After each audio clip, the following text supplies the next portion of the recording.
Le bassin d'Arcachon, c'est vraiment le paradis si vous aimez les huîtres.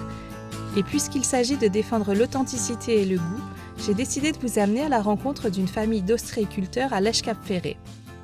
Ils s'appellent Agnès et Hervé Ponté et ils vont nous dire tout ce qui fait une très bonne huître. Bonjour Hervé, alors vous êtes ostréiculteur ici au Jacquet, sur le bassin d'Arcachon, depuis 4 générations, vous m'avez dit? Ouais, peut-être la dernière. Peut-être la dernière. Peut-être la dernière. Bon. Et j'aimerais que vous me parliez de votre métier, des huîtres, qu'est-ce qui va faire une bonne huître, etc.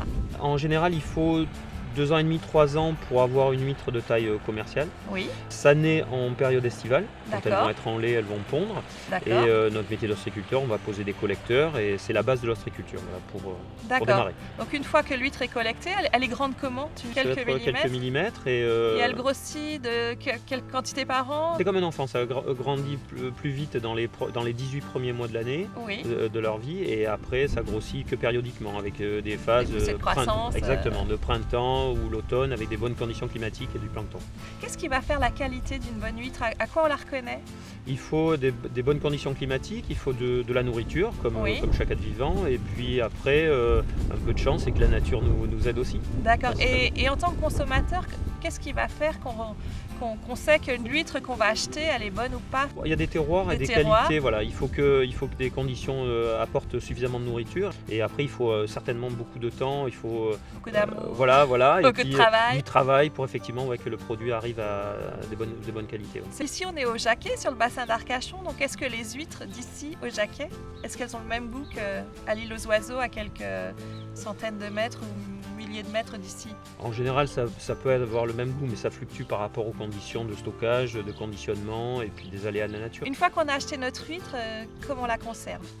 Alors l'idéal, c'est un produit vivant, donc le plus simple, c'est d'avoir une température constante. Vous me disiez tout à l'heure qu'il faut les garder dans le bon sens. Voilà, le plus à plat possible. C'est-à-dire comme ça. Voilà, droite, bien posée à plat, de façon à ce qu'elles contiennent bien leur eau. D'accord, mais pas comme ça. Pas à l'envers. Pas à l'envers. Pas à l'envers. Et on peut les garder jusqu'à combien de jours? Alors ce que je dis souvent aux gens, c'est pas des records à battre, mais c'est quelques jours sans problème. Quelques jours, 3 jours, on peut les garder. En période d'hiver. C'est vrai que durant l'été, en période de reproduction, température un peu plus élevée, c'est quand même plus fragile. C'est des produits plus fragiles.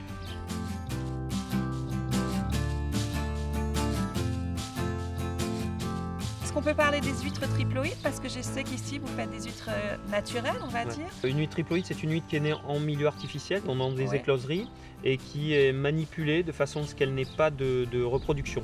D'accord, donc elle ne soit pas laiteuse. Pas de laitance durant l'été, et donc elle ne peut pas se reproduire. Et le nom de triploïde, c'est parce qu'elle a un nombre impair de chromosomes. Et ici, donc vous faites des huîtres naturelles. Donc ça veut dire que l'huître, elle va varier selon la nature, selon. Voilà, suivant la période avant d'être en lait, elle va être grasse, suivant les apports de plancton. Après, elle va avoir pondu, donc elle sera maigre. Oui. Donc moins de chair, moins croquante. Oui. Mais c'est la nature qui nous guide, tout simplement. C'est pas mal. C'est pas mal, c'est un peu vital. C'est ça.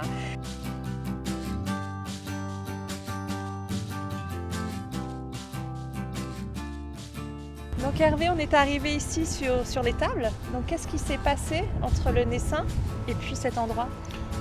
On met le naissin ou les huîtres de différentes tailles et à différents âges dans des poches ostricoles, dans des tailles différentes au niveau du maillage.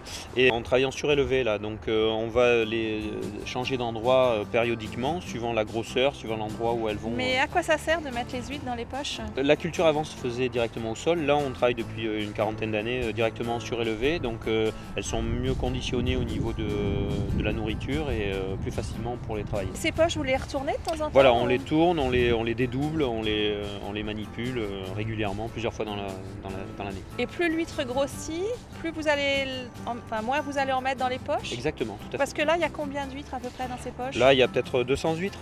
Et après, dans la dernière poche au maillage le plus gros, il en restera on essaie combien? on essaie d'en mettre de moins en moins, de façon à ce qu'elles aient justement suffisamment de nourriture pour bien être élevées. Et au fur et à mesure de la vie des huîtres, vous allez changer les sacs d'emplacement Tout à fait, voilà. On change d'endroit, suivant l'endroit où elles vont avoir des apports de plancton, plus ou moins de mauvais temps, suivant l'endroit où elles seront le mieux. Hervé, est-ce que vous pouvez nous montrer comment on ouvre facilement une huître sans finir aux urgences? Alors il faut simplement un couteau de lame courte, rigide et le Oui. plus pointu possible. D'accord, La seule sécurité qu'il faut, c'est le pouce au bout de la lame. d'accord, Pour pas, alors quand on est droitier bien évidemment, oui, le muscle se trouve toujours, alors quand vous tenez votre huître, la pointe vers vous, d'accord. d'accord, Le muscle se trouve toujours du côté droit à moitié de la hauteur. d'accord. Après il faut bien le saisir, donc le pouce au bout de la lame et donner une petite inclinaison de façon à perforer juste en face du pied. Et là elle est ouverte, voilà, tout simplement. C'est magique. Voilà. Et après on a juste à faire levier pour lever le couvercle, tout simplement. Oui. On enlève bien ce qu'il y a dans la coquille supérieure et voilà, Ah, on c'est a une jolie nickel, il n'y a huître. pas... Oh, c'est trop beau. Regarde. Voilà, bien charnu. Alors, est-ce qu'il faut qu'il y ait une première eau et l'enlever avant de la consommer C'est ou- pas obligatoire, c'est pas obligatoire. Il y en a qui le font. Moi je l'enlève des fois pour enlever un peu le D'accord. déchet ou comme ça, mais sinon non, c'est pas obligatoire. Et c'est une hérésie de manger des huîtres avec du citron ou du vinaigre à l'échalote ou- Les goûts et les couleurs, Pas de parti non, je pris, donne pas de voilà. tout C'est à comme fait on en aime. touche, Voilà, tout à d'accord. fait. Ok, C'est un produit qu'il faut manger avec envie, suivant la période, comme on le sent. Voilà. comme on le sent, très bien. Bon, bah, Exactement. on va la manger comme ça, nature, ce sera top.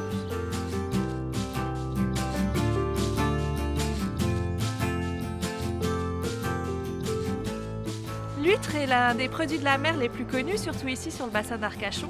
Mais il y en a aussi beaucoup d'autres dont le goût s'accorde vraiment très bien avec le goût du melon. C'est ce que je vous propose de découvrir tout de suite. Allez, je vous amène voir la recette.